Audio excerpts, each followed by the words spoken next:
Bienvenue. Aujourd'hui, on plonge dans l'histoire absolument fascinante de la dynastie mérinide. On va parler de nomades qui ont bâti un véritable empire et qui ont laissé derrière eux certains des plus beaux trésors architecturaux du Maroc.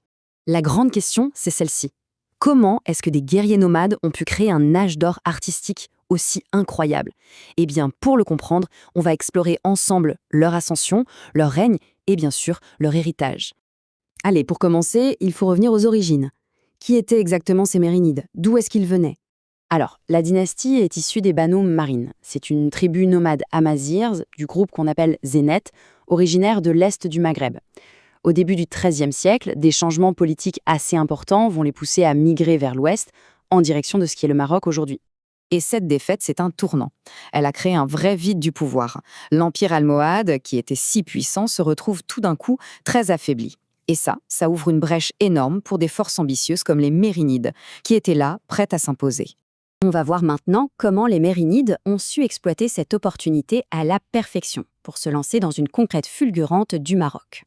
Sous la direction de chefs vraiment visionnaires, comme Abou Yahya, les Mérinides ont méthodiquement conquis les villes clés, une par une.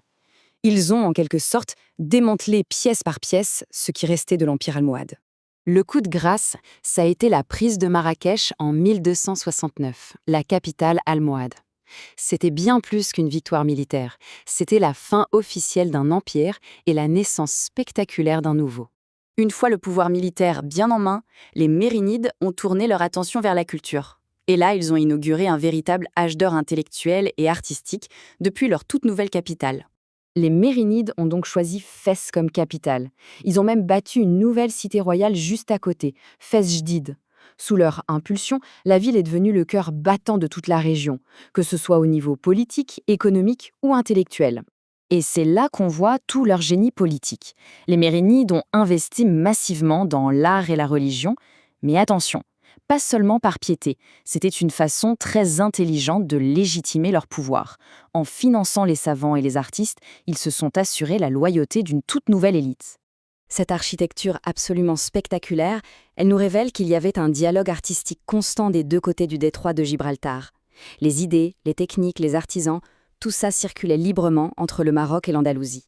C'est ce qui a créé ce style si unique. À leur apogée, surtout sous le règne du sultan Abou al-Hassan, leur puissance militaire était redoutable. Et c'est cette armée massive qui leur a permis de réaliser un rêve, unifier, même si c'était pour un temps, le Maghreb, de l'Atlantique jusqu'à Tripoli. Mais voilà, comme tous les grands empires, l'âge d'or des Mérinides portait déjà en lui les germes de son propre déclin. La défaite écrasante de Rio Salados en 1340 contre les royaumes chrétiens, ça a été un tournant décisif. Elle a mis un terme brutal à toutes leurs ambitions en péninsule ibérique. C'était la fin du rêve européen. Le déclin, en fait, a été causé par une sorte de tempête parfaite. D'un côté, les vizirs, de puissants ministres, ont commencé à prendre le pouvoir au sultan. Ça a créé une anarchie politique, des luttes internes qui déchiraient l'empire. À ça s'est ajoutée la peste noire qui a ravagé la population et pour couronner le tout, des pressions extérieures de plus en plus fortes.